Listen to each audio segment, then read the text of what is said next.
നമസ്കാരം. 5 രുചികൾ ഒത്തുചേർന്ന പഞ്ചരുചി അച്ചാറാണ് നമ്മുടെ ഇന്നത്തെ വീഡിയോ. എൻ്റെ പേര് ഈശ്വപ്രസാദ്. രുചിലോകത്തേക്ക് സ്വാഗതം. കഴുകി വൃത്തിയാക്കിയ നാരങ്ങ 6 പീസായോ 4 പീസായോ കട്ട് ചെയ്യാം. കട്ട് ചെയ്ത നാരങ്ങ ഒരു മൺകലത്തിലേക്ക് ഇടാം. പച്ചമുളക് നെടുകെ കട്ട് ചെയ്തതും കറിവേപ്പിലയും ഇടാം.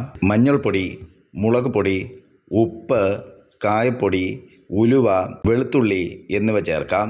നാരങ്ങ മൂടത്തക്ക വിധം വെള്ളവും ഒഴിച്ച് വേവിക്കാനായി വയ്ക്കാം.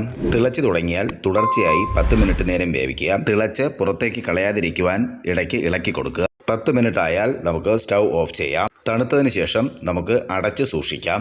പഞ്ചരുചി അച്ചാറിൻ്റെ 1-ാമത്തെ ദിവസം പൂർത്തിയാകുമ്പോൾ ഇങ്ങനെയാണ്. വീണ്ടും അടുത്ത ദിവസം 10 മിനിറ്റ് നേരം തിളപ്പിക്കുക. തുടർന്ന് 5 ദിവസങ്ങളിൽ ഇതുപോലെ ചില ചേരുവകൾ ചേർത്ത് തിളപ്പിച്ചെടുത്താൽ മാത്രമേ പഞ്ചരുചി അച്ചാർ പൂർത്തിയാവുകയുള്ളൂ. ഈ വീഡിയോയുടെ പൂർണ്ണ രൂപം കാണുവാൻ ഈശ്വർ പ്രസാദ് റെസിപ്പി എന്ന യൂട്യൂബ് ചാനൽ കാണുമെന്ന് പ്രതീക്ഷിക്കുന്നു. Thanks for watching.